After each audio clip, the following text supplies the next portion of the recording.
Alrighty, so for funsies, we have it in front of the altar. And then I forgot, I always like to talk about my outfits and stuff. This is a Deicide tee that I got when I saw them. Was it the Sanctuary? I don't remember when. I know it was with my husband. I cut it up, It's hot here in Nashville. Oh my gosh, we're dying. So flowy, the better. Came back from the dog park after sweating to death, and here we are. Just need something that we can breathe. I thought shorts would be a good idea. No, when it's this hot and humid, you need things that move. People don't understand. Like, here's the thing. I've really learned the comfort of a dress or a skirt, not just for fashion reasons. Like, I do think this is just like super cute, super fun, super fabulous, but fucking survival, man. Like, my husband's like, I want you to be comfortable. I'm like, so he thinks I need to wear like shorts or like sweats or whatever. I'm like, no, man, I need a dress. So, so here we are with the outfit of the day. It's Monday, it's moon day, it's a full moon. So much busy work's going on, and so when I'm just lounging, but still, I still gotta carry on, right? Like, is this a lazy look? Absolutely, I would call this a lazy look. I got down my roots. Like, I am hyper aware of how I could be seen, and that is part of what I struggle with. So that I'm sharing all of that. Like, I love sharing the fashion, and just like, I think fashion represents something like, yeah, this is just fun loungewear. Loungewear has become this like very specific thing. No, loungewear can look a lot of different ways. And so if you look fabulous wearing a Nike tracksuit, I look fabulous doing this. Is my whole point. Because I get really in my head of the judgments, the criticisms. I have been deeply criticized in my life, so I'm aware of it. And I think critique, especially with someone who's doing a review, I think it's like a really scary thing. And I just want to make sure that all of my reviews, they come from a good place. I could be harsh about it. I can be blunt, and sometimes that's necessary. Like, I have no problem telling Michael that maybe like this is not very cool. It's not for me, it's not my preference, but it's not really about me. Like, that's the thing. When doing a review, being a critic, I think there are a lot of people who project their opinion through their bias, and I want to just like really try not to do that. And so I like to tell the story of all the details so people, like, I'm as transparent as possible. So that also adds into like a lot of the long-windedness, is I want things to be as crystal clear as possible.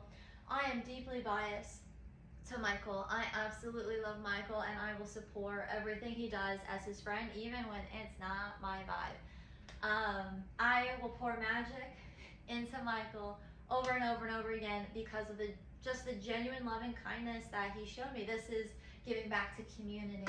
However, that doesn't mean I think Michael sucks or anything.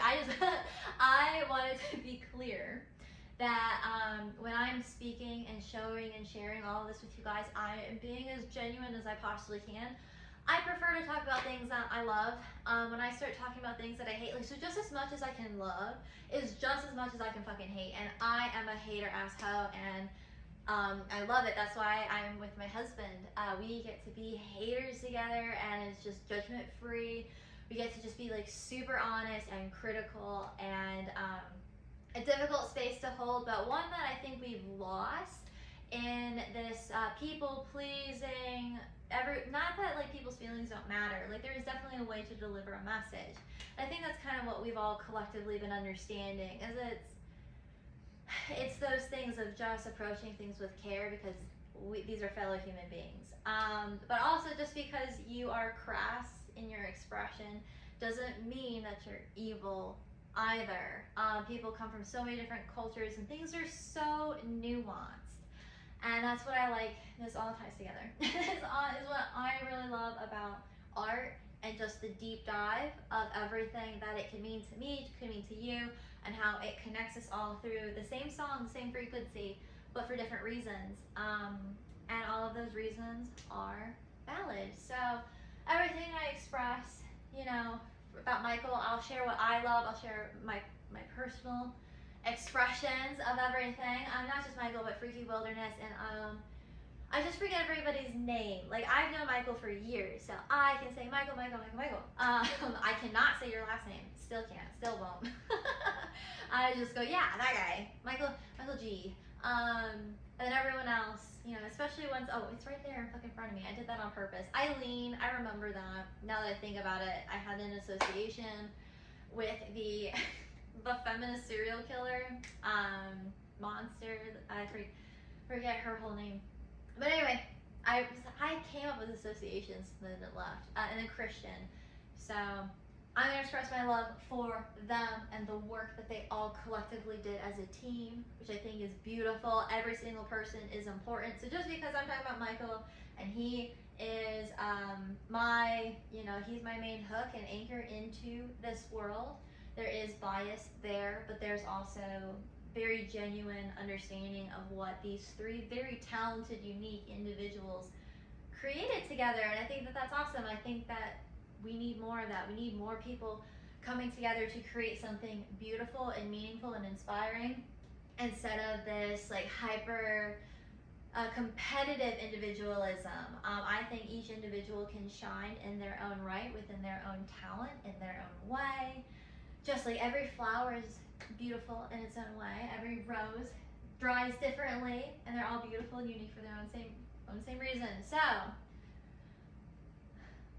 all of this is to express the transparency, the truth, and the depth behind all of this. So I hope you all take all of that into consideration when you are deciding how much support you want to pour into an artist. I want to pour into Freaky Wilderness because of who the people in the band, like, it's not some music industry persona. It's not some, perfect Hollywood curated thing. These are real people living real lives, doing the groundwork each and every day to pursue their dream and to brave the world and pave their own path and to inspire others. Michael has inspired me in so many ways that I just, I think that it's really important that people pay attention to what it is that he personally represents, and then because he's like leading, right? He's like the front man of the band, and so leaders are important. That's another part of the message. Leaders are important, and just make sure that you're looking to leaders who are choosing love. They might be flawed, they might be imperfect, they may not quite be your jive for whatever fucking reason, but you know that they're choosing love. You know that they are doing the work that we are all doing here as humans, and they're doing it to the best of their capability, and so that's where grace comes in, right? So anyway, I'm gonna stop this so I can better edit my video. We're gonna dive into it.